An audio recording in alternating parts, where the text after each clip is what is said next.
Enfin, le voile se lève, le mystère est dissipé.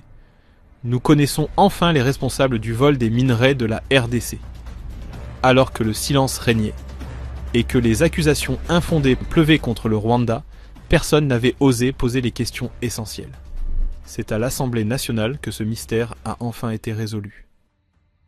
Mais qu'est-ce qui manque, d'après vous, pour que ce territoire-là bénéficie des richesses qui appartiennent au premier chef, d'abord aux Congolais? Mais ce qu'on vient de nous décrire ici, la présence des Chinois dans tous les sites, la présence même des Somaliens. Quand vous quittez Bunia, vous allez à Kisangani par route, vous allez être scandalisé. Même des stations d'essence pirates tenues par des étrangers. Mais malheureusement, sous la protection des éléments et de la garde républicaine et des forces armées de la République démocratique du Congo et de la police.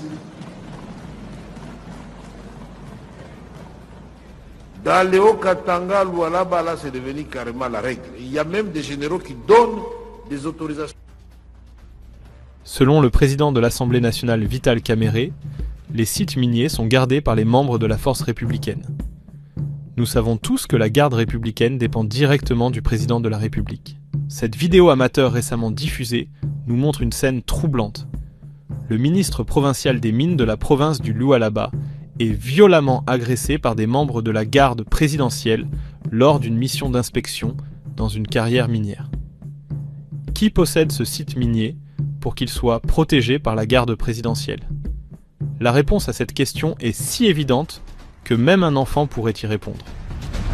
Le président Félix Tshisekedi continue de détourner l'attention en accusant des pays étrangers de piller le Congo, alors qu'en réalité, il tente de dissimuler ses propres crimes économiques les plus graves. Malheureusement, le jour où les Congolais ouvriront les yeux, il pourrait bien être trop tard.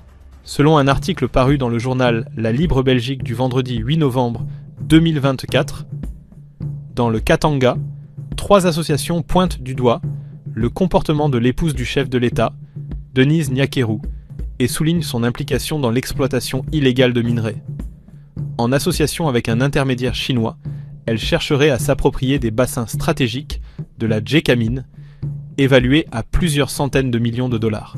Le Congo a des richesses partout. Mais qui vole les richesses du Grand Katanga? Parce que c'est là que nous avons d'ailleurs le poumon de l'économie du pays. Qui vole nos richesses au Katanga? Pour que mon Katanga bossa les langotes. C'est lui qui nous pille au Katanga. C'est Maman Marthe Kassalou. Je vous dis, l'impératrice Marthe Kassalou, c'est elle qui pille au Katanga. Et elle a des minerais. Rappelez-vous qu'il n'y a pas longtemps dans un rapport, la maman d'Helmut Ngeleka a été citée comme pilleuse dans le Grand Katanga. C'est Marthe Kassalou, l'impératrice, qui vole dans le Katanga. Ce n'est pas le Rwanda. C'est Denise Nyakeru, Helmut Nyakeru Wangeleka, qui a des intérêts avec l'incompétente de Fifi Masuka qui vous vole dans le Katanga. Ça, ce n'est pas le Rwanda. C'est pas le Rwanda. C'est Helmut Nyakeru Wangeleka. C'est Christian Tshisekedi. Est-ce que vous savez que la mine de Rubaya, que Félix Tshisekedi a arraché à Mwanga Chuchu, ils ont arraché la mine de Rubaya qui produit de l'or. Heureusement que Corneille n'a pas eu boto là-bas. Vous savez, cette mine arrachée à Mwanga Chuchu, on a donné ça à qui? À Christian Tshisekedi. On a donné ça à Christian Tshisekedi. La mine de Rubaya, c'est Christian Tshisekedi qui exploitait ça. Jacques Tshisekedi, qui a qui s'habille sur la sécurité zate. Combien de mines Jacques Tshisekedi a à Aoulou là-bas? Combien de mines?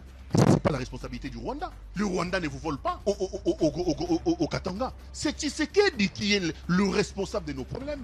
C'est sa famille. Quand je vous ai dit ici hier que Tshisekedi a pris son illettré d'enfant, le fameux Anthony, à qui il a donné le contrat chinois, un contrat de 9 milliards que Kabila a laissé. Aujourd'hui, le représentant de la République, c'est un certain Anthony Tshisekedi. Ce garçon, tout ce qu'il sait faire, c'est de louer des jets, mettre les femmes, des copines, les amis pour aller boire dans les boîtes de nuit à Atlanta, aux États-Unis, ailleurs. Et ailleurs, on l'appelle le prince de la République démocratique du Congo. Ce n'est pas la responsabilité du Rwanda. Je ne suis pas l'avocat du Rwanda parce que j'ai vu qu'ils m'ont fait encore des émissions. L'ennemi public numéro 1 à l'heure où je vous parle, mes chers frères, s'appelle Félix Tshisekedi.